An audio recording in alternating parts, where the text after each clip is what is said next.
Welcome to the Farm to School podcast, where you'll hear stories of how you thrive and farmers prosper when we grow, cook, and eat delicious, nutritious local foods in schools. We're your hosts. I'm Michelle Markestein. And I'm Rick Sherman. And thanks, everybody. We're still back here at the Oregon School Nutrition Association State Conference, rather.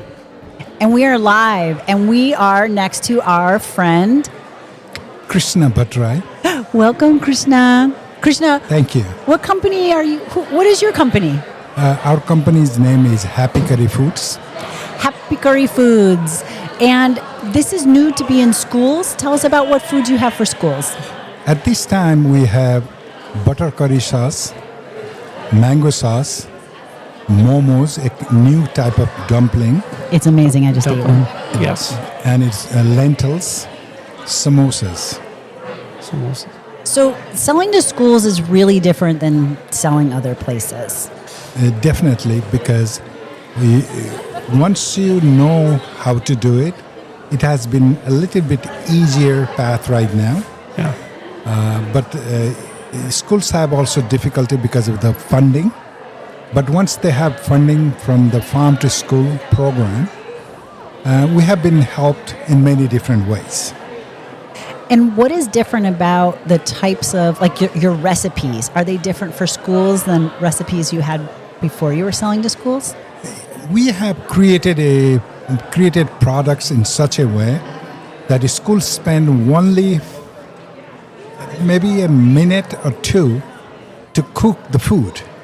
Because once you steam the product, you just put the sauce and stir it and heat it for next 2 to 3 minutes, you are done. So we wanted to make sure children get the best taste. Plus, school saves a lot of money from the labor. So it is easy to prepare. It's a 2-step process. The only thing which you have to do is they get a lot of meat products from USDA that is already cooked. The only thing what they have to do is heat well and put the sauce in it, stir it, and simmer for a minute or two, and we're done. So they don't need a lot of fancy equipment for that. No. That's great. The convection oven is fantastic. And that's something they worked on together. And how often have you seen Curries in school before yours?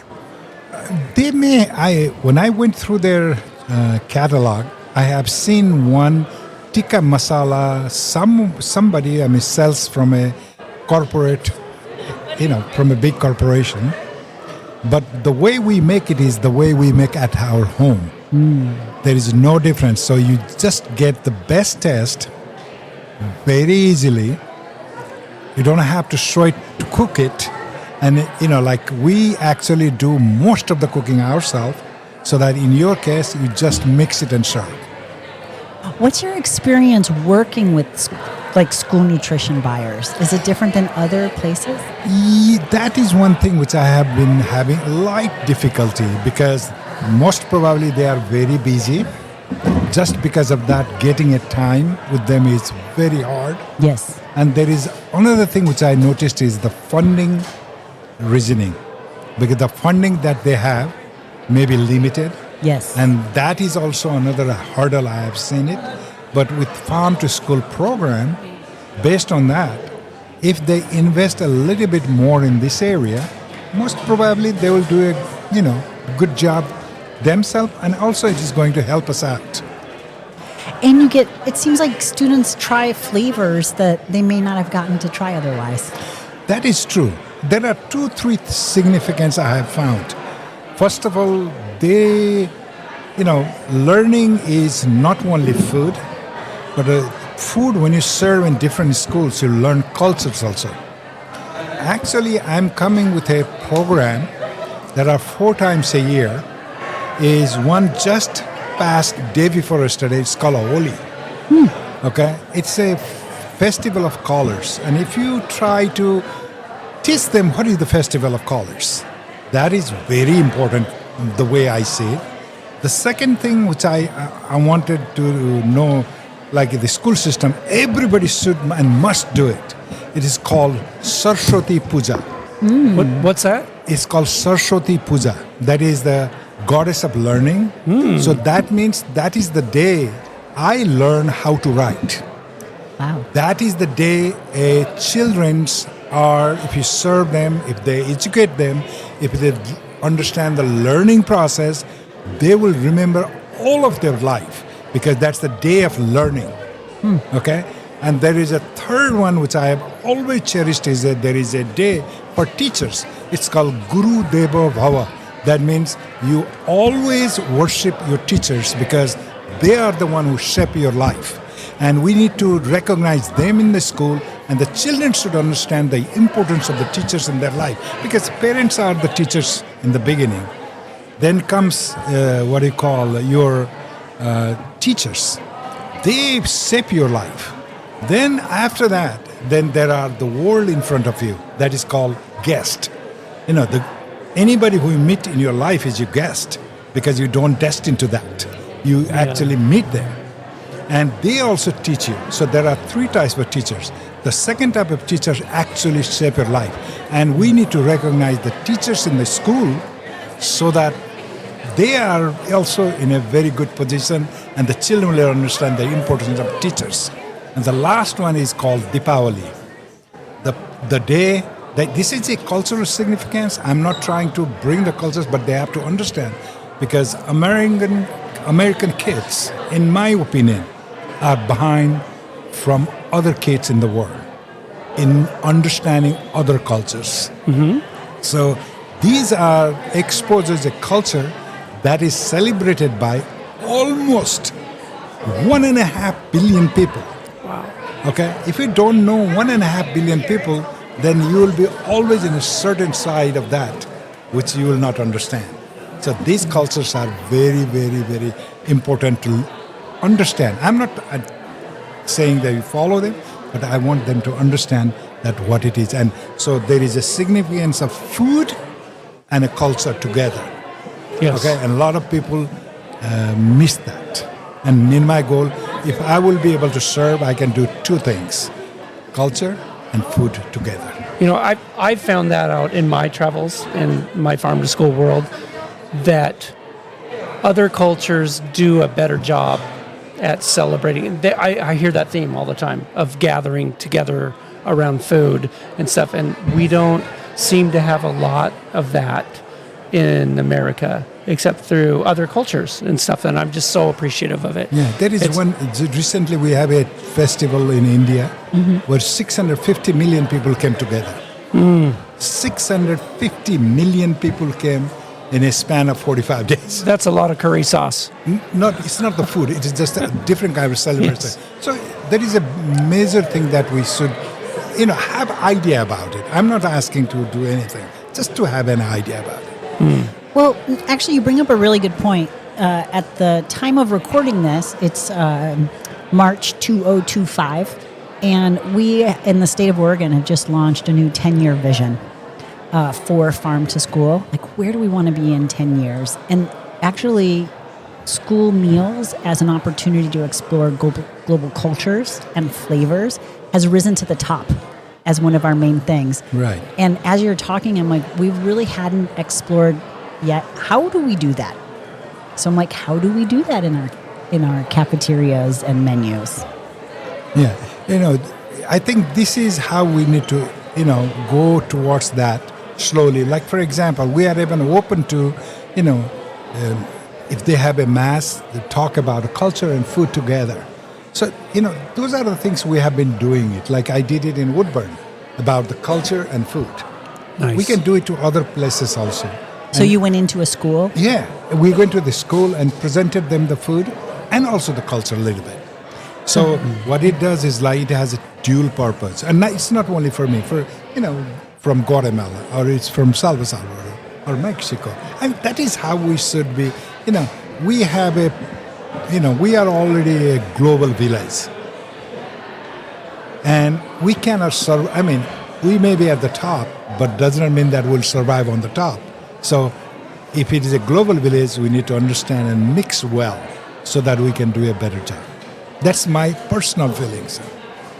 Thank you, Krishna. And I love that because a lot of times we talk about in farm to school youth going out to farms or farmers in the classrooms, and something that happens more and more is food makers like yourself who are making a value added product, meeting kids too and being like, you can, food has value. And I'm wondering about your sourcing of ingredients.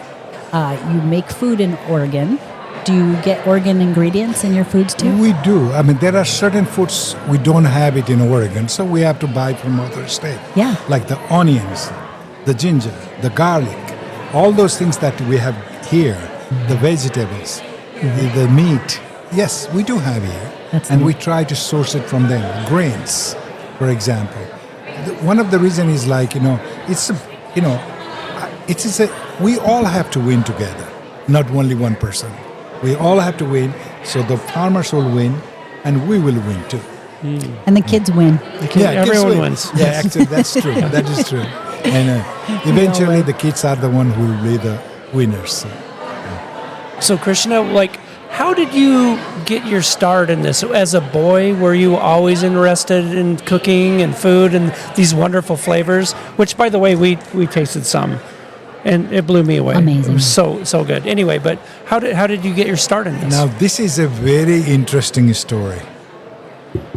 I actually received a call. I was in a different state and received a call from Marion County for an interview for the financial services manager. That is the main position in finance in Marion County. Okay. So they hired me almost over the phone. And I came here in 2002 and started working as the financial services manager with Marion County. And I looked after all the finances of Marion County. Okay, I was the main person in finance.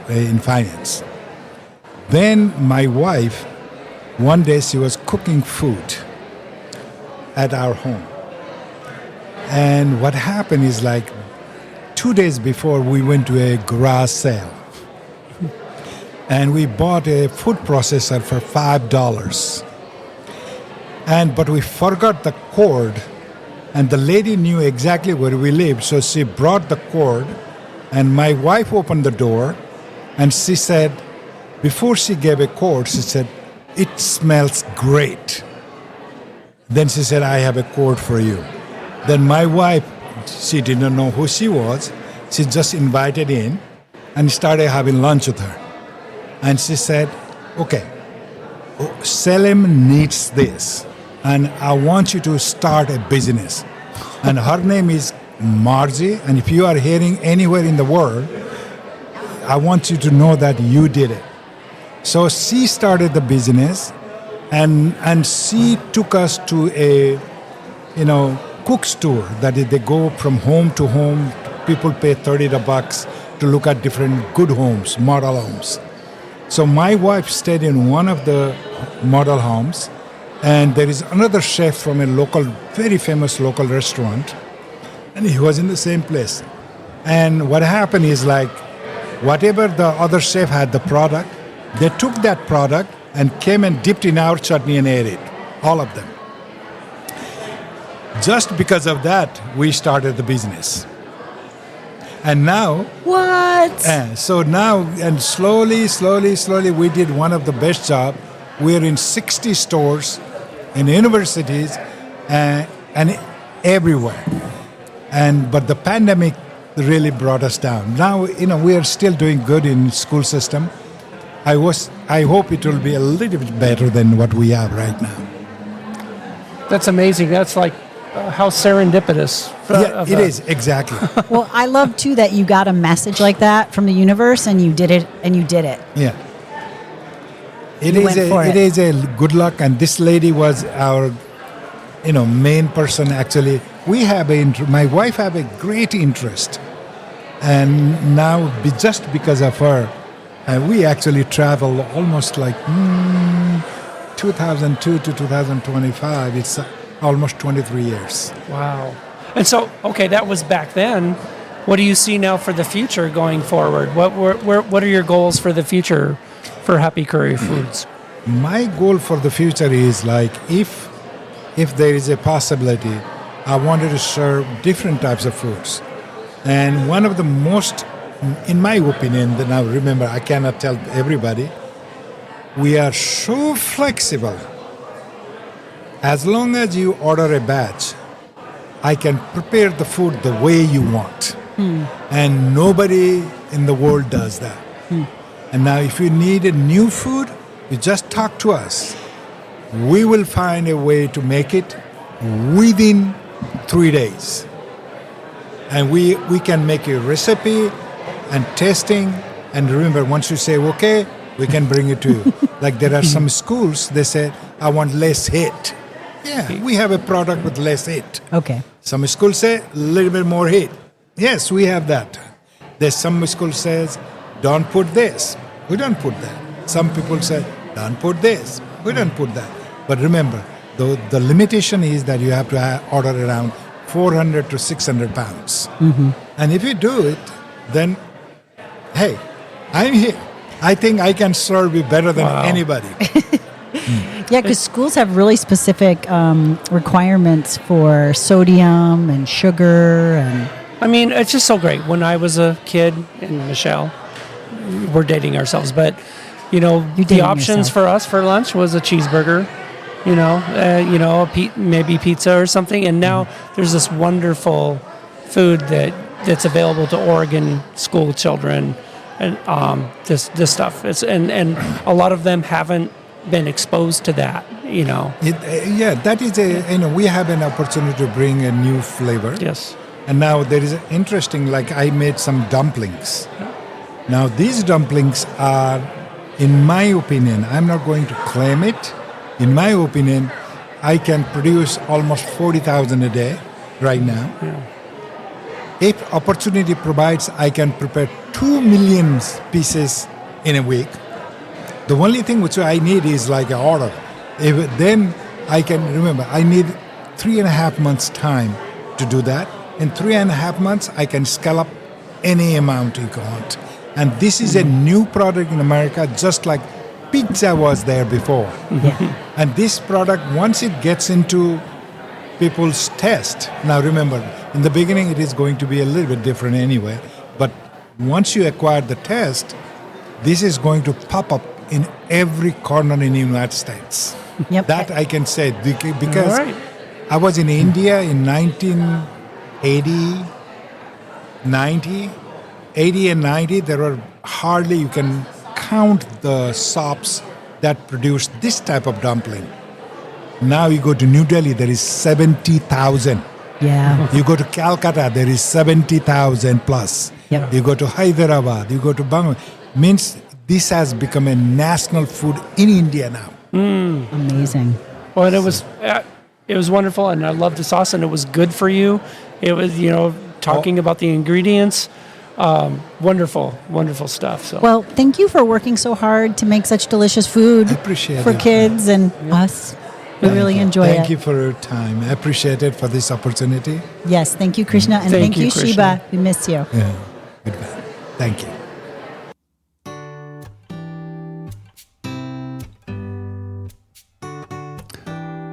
Hey, everybody. Thank you for listening today. The Farm to School podcast was written, directed, and produced by Rick Sherman and Michelle Markiston with production support from Leanne Locker of Oregon State University. This podcast was made possible by a grant from the United States Department of Agriculture.